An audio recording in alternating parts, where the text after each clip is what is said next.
भारत की उससे बुरी हाल होगी। श्रीलंका का तो नाश हुआ, हमारा सत्यानाश होगा। ये भी मैं आपको बात बता दूं, हमारे देश का भला कहीं से कहीं तक नहीं होगा। श्रीलंका के प्रधानमंत्री क्या, वहाँ जॉर्ज फर्नांडिस जो रक्षा मंत्री थे, उनकी गाड़ी को उठा करके लोगों ने नदी में फेंक दिया। जिस दिन हमारे देश के अंधभक्त जागेंगे उस दिन हमारे देश के भी नेता भाग रहे होंगे धोतियाँ उठा उठा के, और भारत की एक जनता, जागी हुई जनता उनके पीछे होगी। और इसमें सिर्फ और सिर्फ भारतीय नहीं होंगे, इसमें वो भारतीय भी होंगे जिनको आज अंधभक्तों की श्रेणी में रखा जाता है। क्योंकि जब एक आदमी नींद से टूटेगा ना, उसको पता लगेगा मेरा घर बार खत्म हो गया, मेरा रोजगार खत्म हो गया। मैं 20 साल का आदमी था और मैं मोदी करके आज 40 साल का हो गया। 20 साल का था तब भी बेरोजगार था, 40 साल का तब भी बेरोजगार हूं।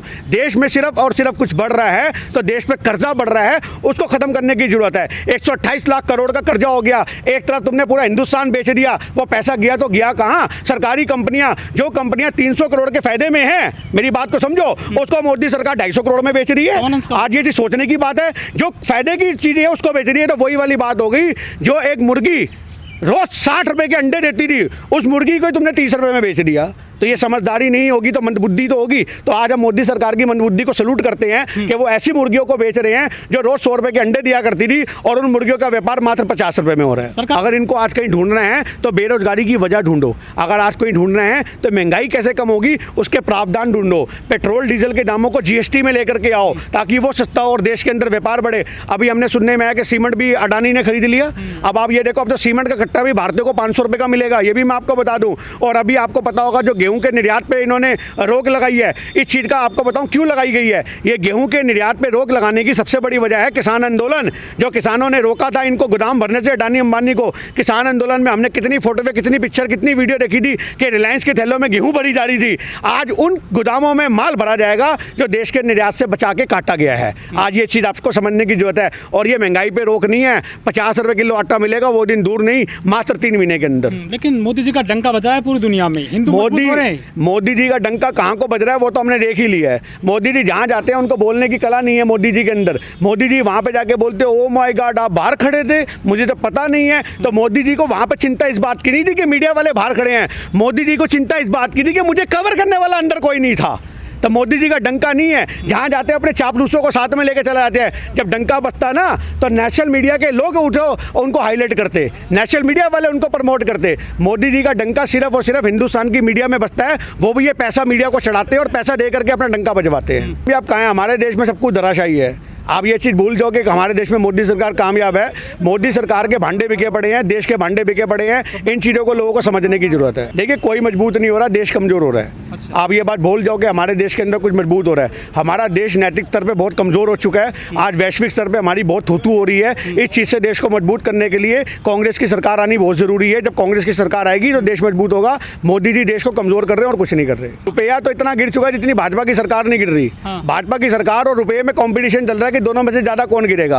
78 रुपये आज का आंकलन है रुपए का। आप ये बात बताइए, आज 70 साल में जो आज तक नहीं हुआ था वो आज हो गया। आज एक जब हमारा देश सन 47 में आज़ाद हुआ था तो उस समय डॉलर और रुपया दोनों बराबर थे, दोनों की कीमत 1 रुपया थी। तो जो कि कांग्रेस की सरकार में आज व्यापार होते चले गए, उसके बावजूद भी वो 40-45 रुपये डॉलर रहता था इतने सालों में। आज आप ये देखो वो 40-45 रुपये वाला डॉलर 80 रुपये के आसपास हो गया। और इस चीज़ को मैं आपको समझा दूं, जब भी डॉलर के साथ हमारे रुपये की वैल्यू गिरती है तो सुषमा स्वराज जी का एक कथन हमें याद आता है कि जिस देश का रुपया गिरता है तो वो सिर्फ रुपया नहीं गिरता, उस देश की साख गिरती है। आज सुषमा स्वराज जी के इस वेतंगे का हम समर्थन करते हैं और हम मानते हैं कि आज देश की साख गिर रही है, रुपया नहीं गिर रहा। ये तो मोदी जी ने भी कहा था 2014 से पहले कि जिस देश का रुपया गिरता है उस देश का प्रधानमंत्री गिरता है। हाँ, तो ये आज मोदी जी अपने ऊपर खुद ही सवाल उठा रहे हैं। अगर आज ये हमारे देश की नेशनल मीडिया ईमानदार होती तो शायद मोदी जी के और सुषमा स्वराज के उस वेतंगे को निकाल के आज जो हमारे देश का रुपया गिर रहा है उसको बगल में रखती और कहती देखो जिस देश का रुपया गिरता है उस देश का प्रधानमंत्री गिरा होता है, उस देश की साख गिरी होती है। तो शायद मोदी जी अपने ऊपर ही 2014 के अंदर उंगली उठा चुके हैं। आज उनके पास बचाव का कोई पक्ष नहीं होगा।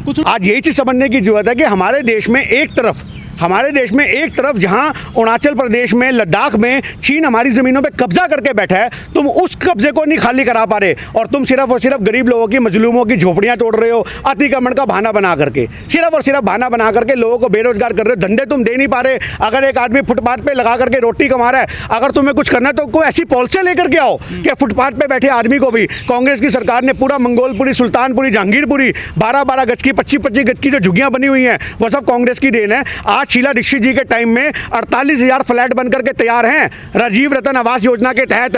उन 48,000 फ्लैटों को अगर तुम इन झुग्गी वालों को देते तो इन्हें सड़क पे बैठने की जरूरत क्या थी? तुम दो ना उनको। आज केजरीवाल भी पिट्ठू बन के बैठा मोदी सरकार का। अगर केजरीवाल वहां पे 48,000 फ्लैट देता तो जहांगीरपुरी के लोगों को सड़क पे बैठने की क्या जरूरत है? आज कोई आदमी सड़क पे अपनी इच्छा से नहीं बैठता, मजबूरी में बैठता है। तो आज ये चीज़ समझने की जरूरत है कि अगर सरकार कोई ऐसी नीतियां बनाए कि जो हमारे देश को मजबूत करेंगी, तब हमारा देश आगे बढ़ेगा। ठीक है। देखिए, आज हमारा देश बर्बाद हो चुका है, सिर्फ खुलासा होने की बात है। एक आदमी 60, एक मेरी बात सुनना, एक आदमी 70 किलो का भी होता है ना, तो हमें उसकी आउटलुक फिट देख के लगता है बड़ा साबुत होगा, बड़ा अंदर से उसके फेफड़े गले होते हैं, अंदर से उसके सामान पुर्जे हिले पड़े होते हैं। आज भारत भी एक उस बिल्डिंग की तरह रह गया जो बाहर से चमक रही है, अंदर से उसके दरवाजे दीवारें इतनी खोखली हो चुकी हैं कि एक झटके से सारा का सारा देश बर्बादी के कगार पे खड़ा मिलेगा, हमें ढहता हुआ मिलेगा। आज भारत का रुपया जब जितना आप देख रहे हो 78 पे गिर चुका है, बढ़ चुका है, तो ये एक देश की बर्बादी का सबूत है। आज हमारे तो 5 ट्रिलियन की इकोनॉमी बना रहे थे मोदी जी, 5 ट्रिलियन की इकोनॉमी सिर्फ और सिर्फ एक सपनों में बना रहे थे। उनके सपनों में बुलेट ट्रेन भी थी, उसी बुलेट ट्रेन के अंदर उन्होंने बैठा के 5 ट्रिलियन की इकोनॉमी को रफा दफा कर दिया। वो आज मुद्दा नहीं है हमारे देश में, ये चीज़ समझने की जरूरत है। पहली बात तो आप ये देखिए कि अगर वो शिवलिंग है तो इतने समय से वहां पे क्या कर रही थी? शिवलिंग है, अगर मेरी बात सुनिए, अगर वो शिवलिंग है तो इतने समय से, मैं क्या कहना चाह रहा हूँ, मीडिया तो वही कहेगी जो मोदी कहलवाएगा, पर अगर आप ये बात मानिए कि अगर वो शिवलिंग है तो इतने समय से वहां पे शिवलिंग क्या कर रही थी? मुसलमान हिंदू धर्म की जो एक पूजा अर्चना की चीजें हैं उनको अपने कब्जे में क्यों रखेंगे? ये सोचने की बात है ना। जहाँ वो लोग वजू कर रहे हैं वहां वो शिवलिंग का क्या काम? कोई रोल है? नहीं है ना। शिवलिंग अगर होती तो वो मंदिर में होती। तो ये सोचने की बात है कि ये सिर्फ और सिर्फ एक पाखंड बनाया जा रहा है, एक प्रोपेगेंडा है सरकार का। मेरी बात सुनिए, शिवलिंग को कौन पखंड कह रहा है? बीजेपी सरकार का पखंड है, एक प्रोपेगेंडा है जिसके तहत वो देश के अंदर एक नफरत का बीज बो रही है। उस नफरत के चले संस्कृति को जिंदा कर रही है बीजेपी। देखिए, हिंदू संस्कृति को जिंदा करने वाली बीजेपी कौन होती है? 5000 साल से पुरानी हिंदू संस्कृति है। जब तक मोदी जैसे पता नहीं हजारों आए और हजारों करोड़ों चले गए, तो आप ये मत छोड़ दीजिए कि हिंदू संस्कृति के ऊपर कोई नहीं आया। मोदी जैसा कोई नहीं आया और ना कभी आएगा। जिसने देश के ऊपर कलंक लगा दिया, देश की रोटियां डबोडी, ऐसा प्रधानमंत्री दोबारा हिंदुस्तान में कभी नहीं आएगा। ऊंचा कर दिया पूरी दुनिया में। बिल्कुल नाम ऊंचा कर दिया। वो नाम इतना ऊंचा कर दिया कि हमारा रुपया बहुत नीचे गिर चुका है। 100 करोड़ लोग उनके साथ हैं भारत के आज। सिर्फ 78 करोड़ लोग तो हिंदू हैं, उसमें से भी छठे हुए अगर आप छांटोगे तो 40% इनको वोट पड़ते हैं, वो अंधभक्तों के। मुसलमान भी वोट दे रहा है, बिल्कुल दे रहा है, डर के दे रहा है। जो मुसलमान डर के वो बीजेपी को वोट दे रहा है, जो डरा नहीं है वो आज भी नहीं देता और कल भी नहीं देगा और सारी जिंदगी नहीं देगा। देश बड़ी ऊंचाइयों पे जा रहा है। ये बिल्कुल ऊंचाइयों पे जा रहा है, इतना ऊंचाइयों पे जा रहा है कि वहां से खड़े होने के बाद हम हिंदुस्तान को नक्शे में ढूंढ रहे हैं, कहाँ था कहाँ नहीं है। हर हर मोदी काहे को बोले हम तो हर गंगा बोलेंगे। आप ये बात बताइए, हर हर महादेव होता है, हर हर मोदी कहाँ से होने लग गया? ये तो भक्तों को सोचने की बात है। जय श्री राम किसी का पेट डायलॉग थोड़ी ना है, हम तो जय श्री राम बोलेंगे। आप ये मत बोलिए कि हम किसी धर्म के अगेंस्ट है। हम सिर्फ और सिर्फ मोदी की नीतियों के खिलाफ हैं। आज ये नहीं है कि मोदी सरकार किसी धर्म को आगे रखेगी। नाच रही है, शिवलिंग मिल गया है, शिवलिंग मिल गया। कौन नाच रही है? एंकर। हाँ, तो एंकर तो उनको वैसे ही नाचने के तो पैसे मिलते हैं। उनको इतना 300 करोड़ की अंजना ओम कश्यप ने प्रॉपर्टी बना ली, कैसे बना ली? वो नाच की तो बनाई है। डाटा मिला आपको? ये देखिए, ये डाटा उनके कपड़ों से, उनके पहनावे से, उनके घर से, उनके बैंक बैलेंस से मिला है। आप RTI लगाइए, आपको भी सब कुछ मिल जाएगा।